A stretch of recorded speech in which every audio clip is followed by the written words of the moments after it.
Welcome trainers, Watts here, and that was me just reincarnating myself from the dead because I haven't made a video in 6 months. Oh my god! No way! But today, we are going to be doing a top 10 best abilities in Pokemon Sun and Pokemon Moon. Now, probably every ability isn't shown yet, or hasn't been shown yet, but I thought I would do a top 10 for every ability they have shown us, because we have gotten some really sick and really good abilities for VGC doubles. This is specifically going to be pertaining to VGC doubles, so just keep that in mind. But yeah, without further ado, let's just get straight into it. Except I lied. We are going to delay it further because I have to mention that Sangalia, Lunala, and Magearna will not be mentioned, or their abilities will not be mentioned rather, because they have already been confirmed to not be legal in VGC. So, because this is a VGC top 10 abilities countdown, we're not going to include them.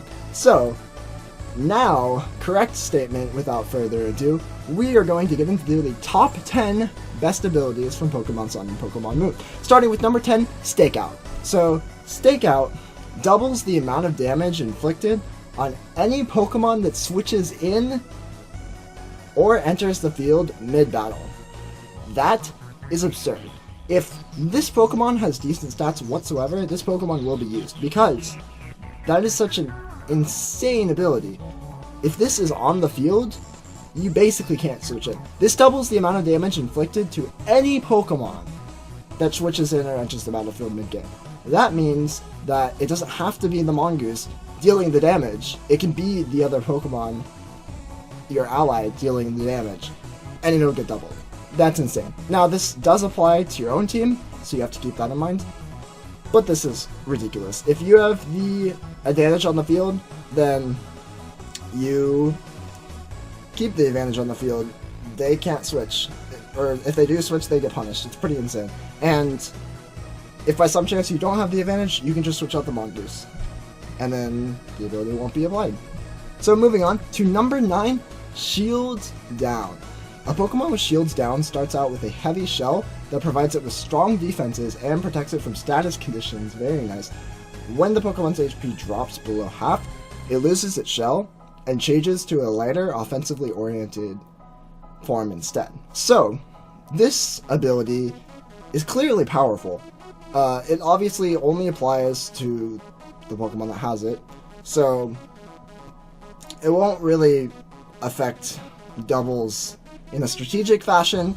It's more just an ability that, on the Pokemon that has it, makes it very powerful. And this ability is just an obviously powerful ability. So moving on, we go to number 8, Whims Out. Now, this Pokemon is unevolved, but if the evolution form gets Whims Out, or if this Pokemon's stats are good enough to be good with a Violet, this ability will be insane. Now, a Whims Out Pokemon does have to have a lot of offensive capabilities, so a Violet this might not be very good, but Whims Out is still insane. So when a Pokemon with Whims Out drops below half of its full HP in battle, it will flee in wild battles or switch out in trainer battles. So, fleeing in wild battles doesn't matter, but switching out in trainer battles is crucial. So basically, what you can do with this thing is go for some sort of recoil move, like a double edge type move, Brave Bird or whatever, and then after you take that recoil, you can have your ally go for, I'm assuming this Pokemon will be fast, because it has Whims Out, it just makes sense that it'll be fast and powerful, or have some sort of good stab attack. And then your ally goes for Muddy Water, Earthquake, Surf, whatever. Or not Muddy Water, just Surf and Earthquake, and anything of that sort that hits your ally, and then you put him to below half, and then you get a free switch out mid-battle. So you can just switch into Intimidate user, switch into just for advantage, because you already got your attack off. It's like you get a free U-turn, but you get to use whichever move you wanted to use, which is pretty mind-boggling powerful. So, let's say you don't even need to take recoil from your own attack if you EV it correctly to be able to survive, like if it's supered by Earthquake, which this thing is Bug Water, so it won't be, but if it's supered by some sort of everybody gets hit move that your ally is using, then you can just EV it so it survives it, and then it switches out for free into whatever you want, which is absurdly powerful. So there's a lot of strategic ways you can use this ability, and it's just solid on it itself. If the opponent goes for an attack on you and you survive it, you get a free switch. Really good. So Stamina. Stamina is insane. This ability is insane. Number 7, Stamina is insane. When a Pokemon with Stamina is hit by an attack, its defense is raised by 1. Do you read that? It says when it's hit by an attack. That's any attack. That means your ally can go for a multi-hit move on this Pokemon, and it'll get however many plus defenses that multi-hit hits for. That is insane. That's completely insane. Also, you can predict something your opponent's going for, and then switch in on that, take minimal damage, and get a defense raise. This Pokemon is ridiculous.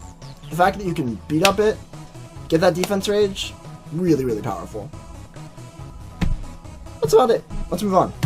Number 6, Receiver. Okay, so Receiver is such a cool ability. I was hearing people talk about this and they were saying it wasn't really that great, but I think this ability is incredibly, incredibly useful. So when an allied Pokemon faints in battle, a Pokemon with Receiver, as its ability, will gain the fainted Pokemon's ability in place of its own. When this happens, the new ability activates immediately, as if it has just entered the battle. As if it had just entered the battle.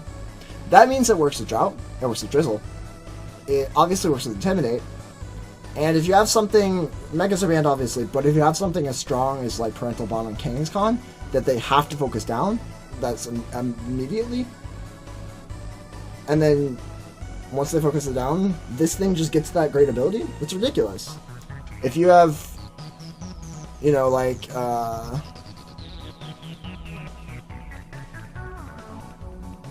multi-scale, something like that, that's pretty powerful. So, in conclusion, this Pokemon is just, this ability is just great. This Pokemon's awesome as well. It looks really cool.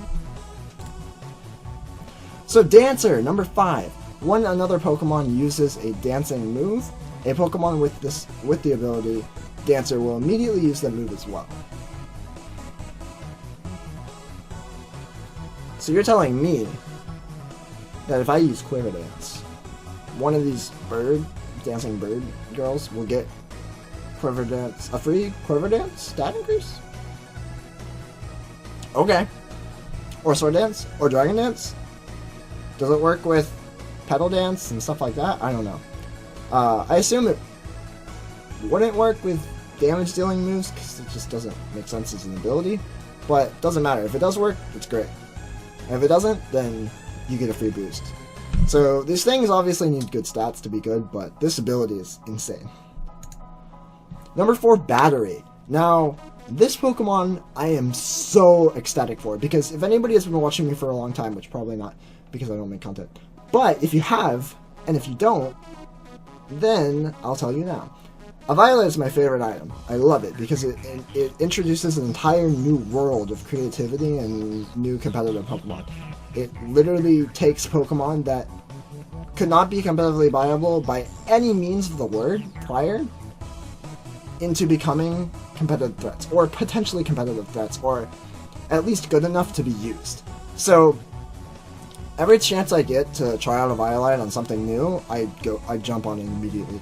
And this thing is a second evolution before Vivavolt that has a unique ability called Battery. And Battery is an ability that raises the power of allies' special moves. That is so good in doubles. That is so good.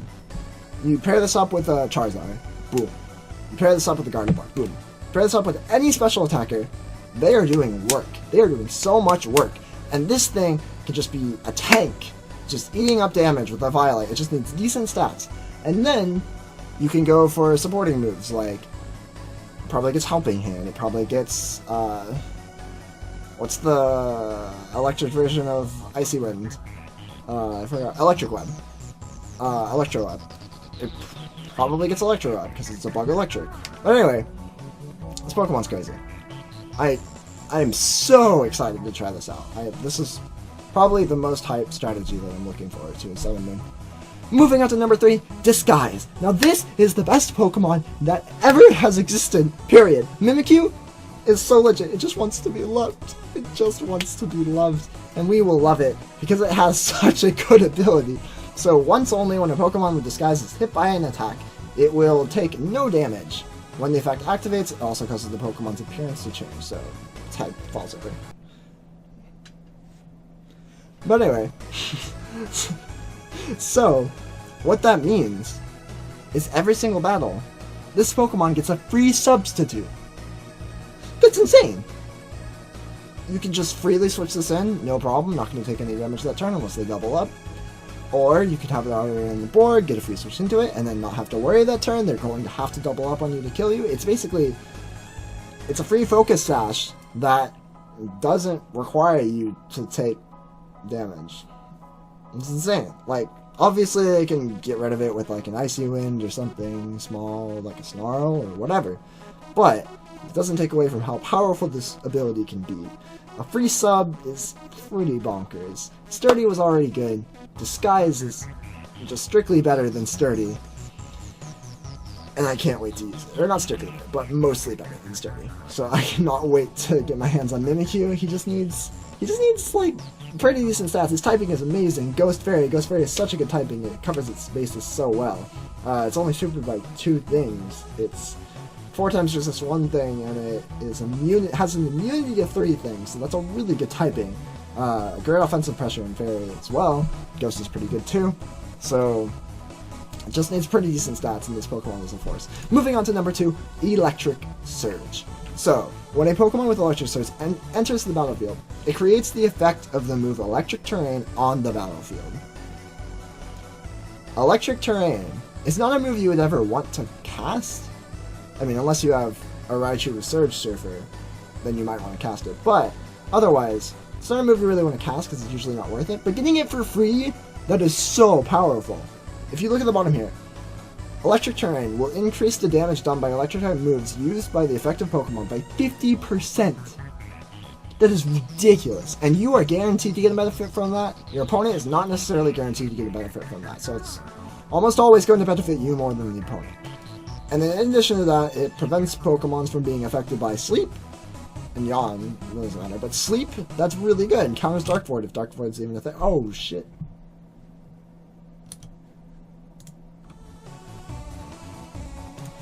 You didn't see anything. Oh. Alright, we're back.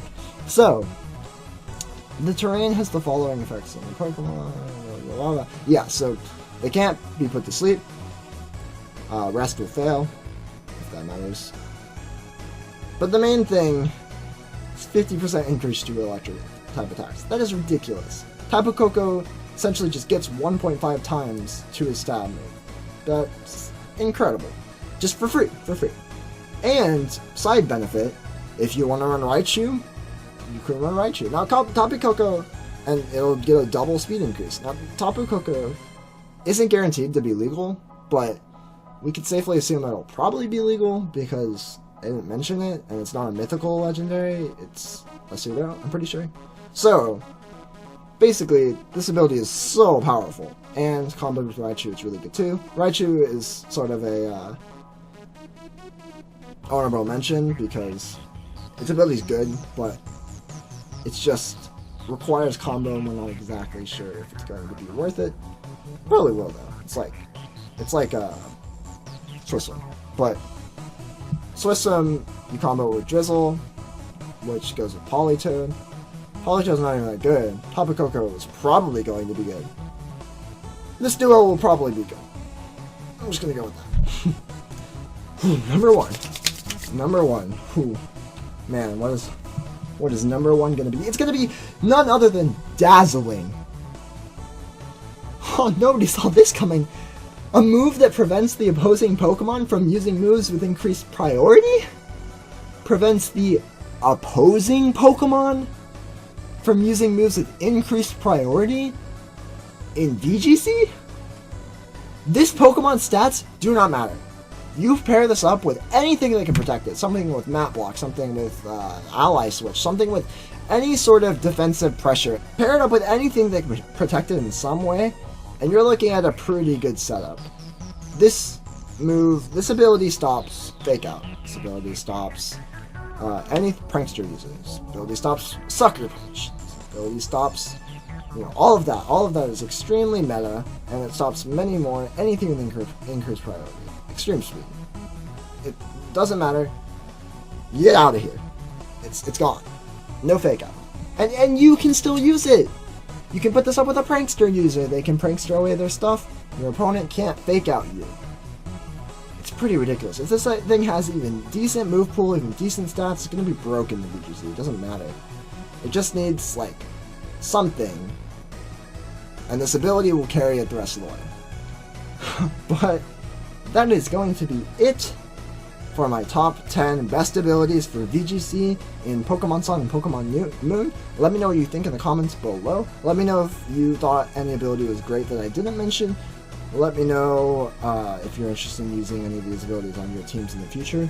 And yeah, just generally share the video, share your feelings on the video, like, subscribe if you want. I'm not in control of you. Yeah, but anyway guys, thank you so much for watching, and peace.